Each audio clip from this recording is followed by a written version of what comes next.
Min Aung Hlaing, now Myanmar's commander-in-chief, began his journey far from the battlefield. He first studied law at Yangon University, hinting at a conventional future. But the military's pull proved stronger. He applied to the Defense Services Academy 3 times before finally being accepted. Graduating in 1977, he steadily climbed the ranks, serving in conflict zones and building a loyal network. Known for discipline rather than charisma, he became a trusted figure within the Tatmadaw. In 2011, he was unexpectedly chosen as Commander-in-Chief by Senior General Than Shwe, bypassing more senior officers. This appointment signaled deep trust in his loyalty to military interests. By 2013, he reached the rank of Senior General, cementing his control. Even as Myanmar experimented with democracy, Min Aung Hlaing remained at the center of power. His rise set the stage for the country's next turbulent chapter. On February 1, 2021, Myanmar's fragile democracy collapsed as Min Aung Hlaing led a military coup. The Tatmadaw detained Aung San Suu Kyi and other leaders, dismantling the elected government. The military claimed election fraud, despite international observers calling the vote fair. A state of emergency was declared, handing all power to Min Aung Hlaing. Promises of new elections rang hollow as the country returned to direct military rule. The coup erased a decade of reforms and hope. For Min Aung Hlaing, it was a move to secure his power and the military's dominance. Myanmar braced for a new era of uncertainty and fear. After the coup, Min Aung Hlaing formed the State Administration Council, installing himself as chairman and later prime minister. The junta seized all government control, erasing civilian rule.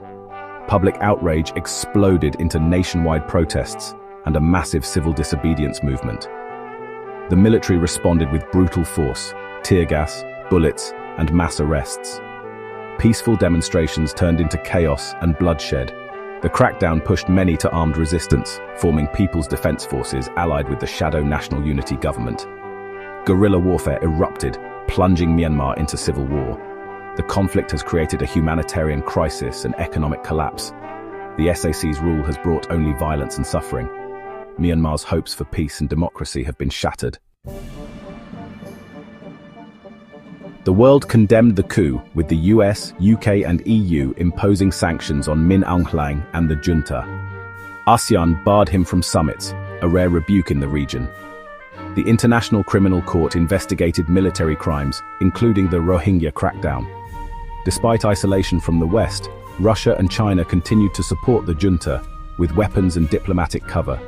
Sanctions and conflict devastated Myanmar's economy. Foreign investment vanished, poverty soared, and the currency collapsed. The regime's business empire suffered, but sanctions haven't forced the generals from power. International pressure has weakened the junta, but not toppled it.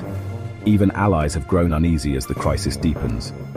Myanmar remains isolated, unstable, and under siege. The international community's response is crucial, but the outcome remains uncertain. As of June 2025, Min Aung Hlaing clings to power, but his regime is besieged on all fronts. Resistance forces and ethnic armies have seized territory, shattering the military's image of control. The civil war has displaced millions and destroyed basic services. The economy is in ruins, and public hatred for the junta is deeper than ever. Min Aung Hlaing's attempts to project strength, reshuffles, rare foreign trips, do little to change the reality. He faces a nation in revolt and a military losing ground. His legacy is uncertain. Will he be remembered as a strong man or the leader who plunged Myanmar into endless war? The struggle for Myanmar's future continues, with its people paying the highest price.